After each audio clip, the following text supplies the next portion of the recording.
ಸ್ವಸ್ತಿಕ್ ಅನ್ನು ಎಲ್ಲಿ ಹಾಕಬೇಕು? ಪ್ರಯೋಜನ ತಿಳಿದರೆ ಹಿಂದೆ ಹಾಕುವಿರಿ. 6000 ವರ್ಷಗಳ ಇತಿಹಾಸ ಹೊಂದಿರುವ ಸ್ವಸ್ತಿಕ ಚಿಹ್ನೆ ಮನೆಯಲ್ಲಿದ್ದರೆ ಶುಭ. ಸ್ವಸ್ತಿಕ ಎಂಬುದು ಹಿಂದೂಗಳ ಧಾರ್ಮಿಕ ಪದ. ಇದನ್ನು ಹಿಂದೂ ಧರ್ಮದ ಪ್ರಾಚೀನ ಸಂಕೇತ ಎಂದು ಪರಿಗಣಿಸಿದೆ. ಶುಭ ಸಂಗತಿಗಳನ್ನು ಸೂಚಿಸುವ ಈ ಚಿಹ್ನೆಯು ವೈದಿಕ ಕಾಲದಿಂದಲೂ ಬಳಸಲಾಗುತ್ತಿದೆ. ಸನಾತನ ಧರ್ಮದ ಹಿಂದೂ ಧರ್ಮದಲ್ಲಿ ಸ್ವಸ್ತಿಕ್ ಸಂಕೇತವನ್ನು ಬಹಳ ಶುಭವೆಂದು ಪರಿಗಣಿಸಲಾಗುತ್ತದೆ. ಹೀಗಾಗಿಯೇ ಪ್ರತಿಯೊಂದು ಮಂಗಳಕರ ಮತ್ತು ಶುಭ ಕಾರ್ಯಗಳಲ್ಲಿ ನಾವು ಈ ಚಿಹ್ನೆಯನ್ನು ಕಾಣುತ್ತೇವೆ. ಸ್ವಸ್ತಿಕ್ ಚಿಹ್ನೆಯನ್ನ ಭಗವಾನ್ ಗಣೇಶನ ಚಿಹ್ನೆ ಎಂದು ಸಹ ಕರೆಯಲಾಗುತ್ತದೆ. ಜಗತ್ತಿನ ಕೆಲವೆಡೆ ಸ್ವಸ್ತಿಕವನ್ನು ನಕ್ಷತ್ರಗಳ ಪುಂಜಗಳ ಸಂಕೇತ ಎಂದು ಪರಿಗಣಿಸಲಾಗುತ್ತದೆ. ಅಲ್ಲದೆ ಭಾರತೀಯರು ಮನೆಯಲ್ಲಿ ಇದ್ದರೆ ಮಾಡುವ ಕೆಲಸಗಳು ಶುಭಪ್ರದವಾಗುತ್ತದೆ ಎಂಬ ನಂಬಿಕೆ ಇಟ್ಟಿದ್ದಾರೆ. ಹಾಗಿದ್ರೆ ಸ್ವಸ್ತಿಕ್ ಚಿಹ್ನೆ ಅಂದ್ರೆ ಏನು? ಇದರ ಪ್ರಯೋಜನ ಏನು ಎನ್ನುವ ಮಾಹಿತಿ ಇಲ್ಲಿದೆ. ಸನಾತನ ಧರ್ಮದಲ್ಲಿ ಸ್ವಸ್ತಿಕ ಚಿಹ್ನೆಯು ಅತ್ಯಂತ ಶುಭ ಮತ್ತು ಪವಿತ್ರ ಚಿಹ್ನೆ ಎಂದು ಪರಿಗಣಿಸಲಾಗುತ್ತದೆ. ಸ್ವಸ್ತಿಕ್ ಮನೆಯಲ್ಲಿ ಹಾಕುವುದರಿಂದ ಯಾವೆಲ್ಲ ಪ್ರಯೋಜನಗಳಿವೆ ಗೊತ್ತೇ? ಸ್ವಸ್ತಿಕ್ ಅನ್ನು ಮನೆಯ ಯಾವ ಸ್ಥಳಗಳಲ್ಲಿ ಹಾಕಿದರೆ ಶುಭ? ಸ್ವಸ್ತಿಕ್ ಚಿಹ್ನೆಯನ್ನು ಎಲ್ಲಿ ಹಾಕಬೇಕು? ಸ್ವಸ್ತಿಕ್ ಚಿಹ್ನೆ ಹಾಕುವುದರ ಪ್ರಯೋಜನವೇನು? ಹಿಂದೆ ಸ್ವಸ್ತಿಕವನ್ನು ಈ ಸ್ಥಳಗಳಲ್ಲಿ ಹಾಕಿ ನೋಡಿ. ಸ್ವಸ್ತಿಕ್ ಚಿಹ್ನೆ ಅಂದ್ರೆ ಏನು? ಸ್ವಸ್ತಿಕ್ ಲಾಂಛನವೆಂದರೆ ಅದನ್ನು ವಿಘ್ನ ನಿವಾರಕ ಗಣೇಶನ ರೂಪದಲ್ಲಿ ನೋಡುತ್ತಾರೆ. ಸ್ವಸ್ತಿಕ್ ಚಿಹ್ನೆಯ ಎಡಕ್ಕೆ ಇರುವ ಭಾಗವನ್ನು ಗಮ್ ಬೀಜ ಮಂತ್ರವೆಂದು ಪರಿಗಣಿಸಲಾಗುತ್ತದೆ.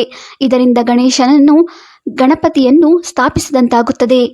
ಸ್ವಸ್ತಿಕ್ ಲಾಂಛನದ 4 ದಿಕ್ಕುಗಳಲ್ಲಿ ಇರುವ ಬಿಂದಿ ಅಥವಾ ಚುಕ್ಕಿಗಳು ಗೌರಿ ತಾಯಿ, ಭೂತಾಯಿ ಮತ್ತು ಕೂರ್ಮ ಮತ್ತು ದೇವಾನುದೇವತೆಗಳ ಆವಾಸ್ಥಾನ ಎಂದು ಪರಿಗಣಿಸಲಾಗುತ್ತದೆ.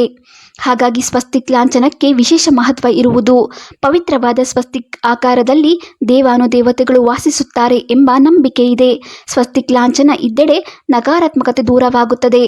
ವಾಸ್ತವು ಶಾಸ್ತ್ರದ ಪ್ರಕಾರವೂ ಸ್ವಸ್ತಿಕಕ್ಕೆ ಮಹತ್ವ ಇದೆ. ಸ್ವಸ್ತಿಕ ಲಾಂಛನದ 4 ಬಾಹುಗಳು 90 ಡಿಗ್ರಿಯಲ್ಲಿ ಭಾಗವಾಗಿರುತ್ತದೆ. ಪುರಾತನ ಕಾಲದಲ್ಲಿ ಕ್ರಿಶ್ಚಿಯನ್ನರು ಕ್ರಿಸ್ತನನ್ನು ಪ್ರತಿನಿಧಿಸಲು ಸ್ವಸ್ತಿಕ್ ಚಿಹ್ನೆಯನ್ನು ಬಳಸುತ್ತಿದ್ದರು. ಅದನ್ನು ಡಿಸ್ಕ್ರೈಗ್ರಾಸ್ ಎಂದು ಕರೆಯುತ್ತಿದ್ದರು.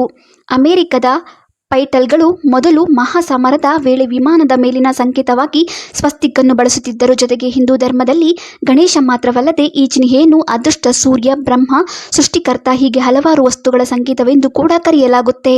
ಜೊತೆಗೆ ಹಿಂದೂ ಧರ್ಮದ ಬೌದ್ಧ, ಜೈನ, ಕ್ರಿಶ್ಚಿಯನ್ ಧರ್ಮಗಳಲ್ಲಿ ಸ್ವಸ್ತಿಕ್ ಚಿಹ್ನೆಗೆ ಸಾಕಷ್ಟು ಮಹತ್ವ ಇದೆ. ಬೌದ್ಧ ಧರ್ಮದಲ್ಲಿ ಸ್ವಸ್ತಿಕ್ ತ್ಯಾಗದ ಸಂಕೇತವಾಗಿದೆ. ಬುದ್ಧನ ಚಿತ್ರಗಳಲ್ಲಿ ಆತನ ಎದೆ, ಅಂಗೈ ಮತ್ತು ಪಾದದ ಮೇಲೆ ಸಮಾನವಾಗಿ ಕಂಡುಬರುತ್ತದೆ. ಸ್ವಸ್ತಿಕ್ ಬುದ್ಧನ ಹೆಜ್ಜೆ ಗುರುತಿನ ಸಂಕೇತವಾಗಿದೆ. ಸ್ವಸ್ತಿಕ್ ಜೈನ ಧರ್ಮದ 7ನೇ ಸಂತದ ಬಗ್ಗೆ ಹೇಳುತ್ತದೆ. ಸ್ವಸ್ತಿಕ್ನ 4 ತೋಳುಗಳನ್ನು ಪ್ರದಕ್ಷಿಣ ಮುಖದಲ್ಲಿ ಇರಿಸಿದಾಗ ಅದು ಪುನರ್ಜನ್ಮದ 4 ಸಂಭವನೀಯ ಸ್ಥಳಗಳಾದ ಪ್ರಾಣಿ ಅಥವಾ ಸಸ್ಯ ಪ್ರಪಂಚ, ನರಕ, ಭೂಮಿ ಅಥವಾ ಆಧ್ಯಾತ್ಮಿಕ ಜಗತ್ತನ್ನು ಪ್ರತಿನಿಧಿಸುತ್ತದೆ. ಹಿಂದೂ ಧರ್ಮದಲ್ಲಿ ಸ್ವಸ್ತಿಕ್ ಚಿಹ್ನೆಯ ಮಹತ್ವ. ಕರ್ನಾಟಕ ಪ್ರಸಿದ್ಧ ಜ್ಯೋತಿಷ್ಯರು ಪಂಡಿತ್ ಶ್ರೀ ರುದ್ರೇಶ್ವರ ಭಟ್. ಪ್ರೀತಿ, ಪ್ರೇಮ, ವಿಚಾರ, ಸ್ತ್ರೀ ಪುರುಷ ವಶೀಕರಣ, ಇನ್ನು ನಿಮ್ಮ ಯಾವುದೇ ಕಠಿಣ ಸಮಸ್ಯೆಗಳಿಗೆ ಕೆಲವೇ ನಿಮಿಷಗಳಲ್ಲಿ ನಾಗಸಾಧುಗಳಿಂದ ಶಾಶ್ವತ ಪರಿಹಾರ ಶತಸಿದ್ಧ. ಹಿಂದೆ ಸಂಪರ್ಕಿಸಿ 7676112560. ಹಿಂದೂ ಧರ್ಮದಲ್ಲಿ ಸ್ವಸ್ತಿಕ್ ಚಿಹ್ನೆಯ ಮಹತ್ವ. ಸ್ವಸ್ತಿಕ್ ಚಿಹ್ನೆಯನ್ನು ಮನೆ ಮುಂಬಾಗಿಲಿನಲ್ಲಿ ಹಾಕಿದರೆ ದುಷ್ಟಶಕ್ತಿಗಳು ಮನೆಯೊಳಗೆ ಬರುವುದಿಲ್ಲ ಎನ್ನಲಾಗುತ್ತದೆ. ಸ್ವಸ್ತಿಕ ಲಾಂಛನವು ಸಕಾರಾತ್ಮಕತೆಯ ಪ್ರತೀಕ. ಸ್ವಸ್ತಿಕ ಸ್ತ್ರೀ ಲಾಂಛನವನ್ನು ಮನೆಯ ಮುಂದೆ ಇಟ್ಟರೆ ಹೊರಗಿನಿಂದ ನಕಾರಾತ್ಮಕ ಭಾವನೆಗಳು ಒಳ ಸುಳಿಯುವುದಿಲ್ಲ. ಸ್ವಸ್ತಿಕ್ ಲಾಂಛನವು ಮನೆಯಲ್ಲಿ ಸುಖ, ಸಂತೋಷ, ಶಾಂತಿ, ಗುರಿಯನ್ನು ಸಾಧಿಸಲು ಸಹಾಯ ಮಾಡುತ್ತದೆ. ಸ್ವಸ್ತಿಕ್ ಚಿಹ್ನೆಯು ಆರ್ಥಿಕ ಬಿಕ್ಕಟ್ಟಿನಿಂದ ನಿಮ್ಮನ್ನು ಮುಕ್ತಗೊಳಿಸುತ್ತದೆ. ಸ್ವಸ್ತಿಕ್ ಚಿಹ್ನೆ ನಿಮ್ಮ ಮನೆಗೆ ಅಂಟಿಕೊಂಡಿರುವ ದರಿದ್ರತನವನ್ನು ಹೋಗಲಾಡಿಸುತ್ತದೆ. ಮನೆಯಲ್ಲಿನ ಜನರ ಆರೋಗ್ಯ ಕಾಪಾಡಲು ಸ್ವಸ್ತಿಕ್ ಚಿಹ್ನೆ ಸಹಾಯ ಮಾಡುತ್ತದೆ. ವ್ಯಾಪಾರ ಮಾಡುವ ಸ್ಥಳದಲ್ಲಿ ಸ್ವಸ್ತಿಕ್ ಲಾಂಛನ ಬಳಸಿದರೆ ವ್ಯಾಪಾರದಲ್ಲಿ ವೃದ್ಧಿಯಾಗಲಿದೆ. ಮನೆಯ ಮುಖ್ಯ ದ್ವಾರದಲ್ಲಿ ಸ್ವಸ್ತಿಕ್ ಅನ್ನು ಬಿಡಿಸಿ. ಸ್ವಸ್ತಿಕ್ ಅನ್ನು ಹಾಕುವಾಗ ನಾವು ಗಮನದಲ್ಲಿಟ್ಟುಕೊಳ್ಳಬೇಕಾದ ಮುಖ್ಯವಾದ ಅಂಶವೆಂದರೆ ಮನೆಯ ಮುಖ್ಯ ಬಾಗಿಲಿನ 2 ಬದಿಗಳಲ್ಲಿ ಸ್ವಸ್ತಿಕ್ ಚಿಹ್ನೆಯನ್ನು ಹಾಕಬೇಕು. ಇದು ಮನೆಗೆ ಸಕಾರಾತ್ಮಕ ಶಕ್ತಿಯನ್ನು ತರುತ್ತದೆ ಮತ್ತು ಮನೆಯಲ್ಲಿ ವಾಸ್ತುದೋಷಗಳನ್ನು ತೊಡೆದು ಹಾಕುತ್ತದೆ.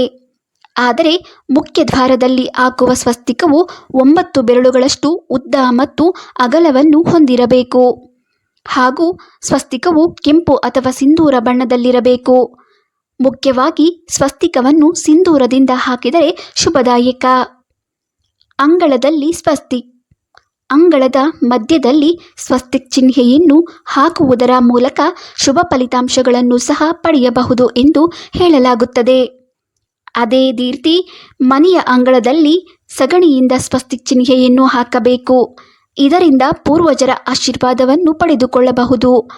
ಅಷ್ಟು ಮಾತ್ರವಲ್ಲ, ಮನೆಯಂಗಳದಿ ಸಗಣಿಯಿಂದ ಸ್ವಸ್ತಿಕನ್ನು ಬಿಡಿಸುವುದರಿಂದ ಆ ಮನೆಯಲ್ಲಿ ಶಾಂತಿ ಮತ್ತು ಸಂತೋಷ ನೆಲೆಯಾಗುತ್ತದೆ ಹಾಗೂ ಮನೆಯಲ್ಲಿನ ಋಣಾತ್ಮಕ ಶಕ್ತಿಗಳು ದೂರವಾಗುತ್ತದೆ. ಮನೆಯ ದೇವರ ಕೋಣೆಯಲ್ಲಿ ಸ್ವಸ್ತಿಕ್. ಹೆಚ್ಚಾಗಿ ಸ್ವಸ್ತಿಕ್ ಚಿಹ್ನೆಯನ್ನು ಮನೆಯ ದೇವರ ಕೋಣೆಯಲ್ಲಿ ನೋಡಬಹುದು. ಮನೆಯ ದೇವರ ಕೋಣೆಯಲ್ಲಿ ಸ್ವಸ್ತಿಕ್ ಚಿಹ್ನೆ ಹಾಕುವುದನ್ನು ಅತ್ಯಂತ ಶುಭವೆಂದು ಪರಿಗಣಿಸಲಾಗುತ್ತದೆ. ದೇವರ ಕೋಣೆಯಲ್ಲಿ ಸ್ವಸ್ತಿಕ್ ಚಿಹ್ನೆಯನ್ನು ಬಿಡಿಸಿ ಹಾಗೆ ಇಡಬಾರದು. ಬದಲಾಗಿ ದೇವರ ಕೋಣೆಯಲ್ಲಿ ಬಿಡಿಸಿದ ಸ್ವಸ್ತಿಕ್ ಚಿಹ್ನೆಯ ಮೇಲೆ ದೇವರ ವಿಗ್ರಹವನ್ನು ಸ್ಥಾಪಿಸಬೇಕು ಮತ್ತು ಆ ವಿಗ್ರಹವನ್ನು ಪ್ರತಿದಿನ ಪೂಜಿಸಬೇಕು. ಇದರಿಂದ ಆ ಮನೆಯಲ್ಲಿ ಎಂದಿಗೂ ಶಾಂತಿ, ಸಂತೋಷ, ನೆಮ್ಮದಿ ಮತ್ತು ಸಮೃದ್ಧಿಗೆ ಕೊರತೆ ಇರುವುದಿಲ್ಲ ಮತ್ತು ಇದು ಆ ಮನೆಯ ಶುಭದ ಸಂಕೇತವಾಗಿದೆ. ತಿಜೋರಿಯಲ್ಲಿ ಸ್ವಸ್ತಿಕ್. ನಿಮ್ಮ ಹಣವನ್ನು ನೀವು ಇಟ್ಟುಕೊಳ್ಳುವ ವಾರ್ಡ್ರೋಬ್, ತಿಜೋರಿ ಅಥವಾ ಹಣವನ್ನು ಇಟ್ಟುಕೊಳ್ಳುವ ಯಾವುದೇ ಸ್ಥಳದಲ್ಲಿ ಸ್ವಸ್ತಿಕ್ ಚಿಹ್ನೆಯನ್ನು ಮಾಡಬೇಕು. ಇದು ಸಮೃದ್ಧಿಯನ್ನು ತರುವುದು ಮಾತ್ರವಲ್ಲ, ಯಾವುದೇ ರೀತಿಯ ಆರ್ಥಿಕ ಬಿಕ್ಕಟ್ಟಿನಿಂದ ನಿಮ್ಮನ್ನು ಮುಕ್ತಗೊಳಿಸುತ್ತದೆ. ವಿಶೇಷವಾಗಿ ದೀಪಾವಳಿ ಹಬ್ಬದಂದು ಸ್ವಸ್ತಿಕ್ ಚಿಹ್ನೆಯನ್ನು ತಿಜೋರಿಯಲ್ಲಿಡಬೇಕು. ಹೊಸ್ತಿಲಿನ ಮೇಲೆ ಸ್ವಸ್ತಿಕ್ ಬಿಡಿಸಿ. ಮನೆಯ ಮುಖ್ಯ ಹೊಸ್ತಿಲಿನಲ್ಲಿ ಸ್ವಸ್ತಿಕ್ ಚಿಹ್ನೆಯನ್ನು ಹಾಕುವ ಮೂಲಕ ಮನೆಯ ಹೊಸ್ತಿಲನ್ನು ಪೂಜಿಸಲಾಗುತ್ತದೆ. ಹೊಸ್ತಿಲಿನ ಮೇಲೆ ಸ್ವಸ್ತಿಕ್ ಹಾಕುವುದರಿಂದ ಆ ಮನೆಯಲ್ಲಿ ಲಕ್ಷ್ಮೀ ದೇವಿಯು ಶಾಶ್ವತವಾಗಿ ವಾಸಿಸುತ್ತಾಳೆ ಎನ್ನುವ ನಂಬಿಕೆ ಇದೆ. ಮುಂಜಾನೆ ಎದ್ದು ಮನೆಯನ್ನು ಸ್ವಚ್ಛಗೊಳಿಸಿ ಹೊಸ್ತಿಲಿನ ಮೇಲೆ ಸ್ವಸ್ತಿಕ್ ಚಿಹ್ನೆಯನ್ನು ಬಿಡಿಸಿ. ನಂತರ ಧೂಪ ಮತ್ತು ದೀಪಗಳಿಂದ ಹೊಸ್ತಿಲನ್ನು ಪೂಜಿಸಿ. ಸ್ವಸ್ತಿಕ್ ಚಿಹ್ನೆಯನ್ನು ಮಾಡಿದ ನಂತರ ಅದರ ಮೇಲೆ 1-2 ಕಾಳು ಅಕ್ಷತೆಯನ್ನು ತಪ್ಪದೆ ಇಡಿ. ಇದರಿಂದ ನೀವು ಲಕ್ಷ್ಮಿಯ ಆಶೀರ್ವಾದ ಪಡೆಯಬಹುದು. ಯಾಕೆಂದರೆ ಲಕ್ಷ್ಮೀ ದೇವಿಯು ಪ್ರತಿಯೊಂದು ಮನೆಯ ಹೊಸ್ತಿಲಿನಲ್ಲಿ ವಾಸವಾಗಿರುತ್ತಾಳೆ ಎನ್ನುವ ನಂಬಿಕೆ ಇದೆ. ಸ್ವಸ್ತಿಕ್ ಲಾಂಛನದ ಮೇಲೆ ದೇವರ ತೀರ್ಥ, ಗಂಗಾಜಲ ಮತ್ತು ಹಸುವಿನ ಗಂಜಲವನ್ನು ಚುಮುಕಿಸುತ್ತಿದ್ದರೆ ಅದರ ಶಕ್ತಿ ಹೆಚ್ಚಾಗುತ್ತದೆ. ಸ್ವಸ್ತಿಕ್ ಲಾಂಛನವನ್ನು ಅಳವಡಿಸಿದ ನಂತರ ಧೂಳು ಬೀಳದೇ ಇರುವ ಹಾಗೆ ಆಗಾಗ ಒರೆಸುತ್ತಿರಬೇಕು. ಸ್ವಸ್ತಿಕ್ ಲಾಂಛನವು ಹಿತ್ತಾಳೆ ಅಥವಾ ಪಂಚಲೋಹದಿಂದ ಮಾಡಿದ್ದರೆ ಒಳ್ಳೆಯದು. ಸ್ವಸ್ತಿಕ್ ಲಾಂಛನವು ಮನೆಯಲ್ಲಿ ಸುಖ, ಸಂತೋಷ, ಶಾಂತಿ, ಗುರಿಯನ್ನು ಸಾಧಿಸಲು ಸಹಾಯ ಮಾಡುತ್ತದೆ. ಸ್ವಸ್ತಿಕ್ ಲಾಂಛನವು ಮನೆಯ ಸುತ್ತಲಿನ ಜಾಗವನ್ನು ದುಷ್ಟಶಕ್ತಿಗಳಿಂದ ರಕ್ಷಿಸಲು ಸಹಾಯ ಮಾಡುತ್ತದೆ.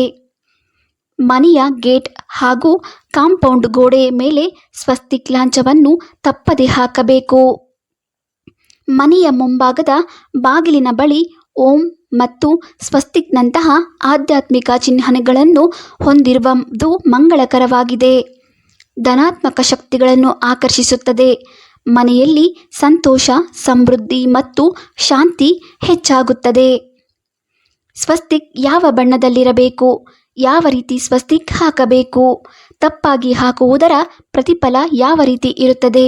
ಇನ್ನಷ್ಟು ಪ್ರಶ್ನೆಗಳಿಗೆ ಉತ್ತರ ತಿಳಿಯಬೇಕೇ? ಹಾಗೂ ಸ್ವಸ್ತಿಕ್ ಬಗ್ಗೆ ತಿಳಿಯಲು ಇನ್ನೂ ಸಾಕಷ್ಟು ಮಾಹಿತಿ ಇದೆ. ಮತ್ತಷ್ಟು ಮಾಹಿತಿ ಬೇಕಿದ್ದರೆ ದಯವಿಟ್ಟು ಕಮೆಂಟ್ ಮಾಡಿ ತಿಳಿಸಿ. ನಮ್ಮ ಈ ಮಾಹಿತಿ ಇಷ್ಟ ಆದರೆ ಲೈಕ್ ಮಾಡಿ, ಶೇರ್ ಮಾಡಿ.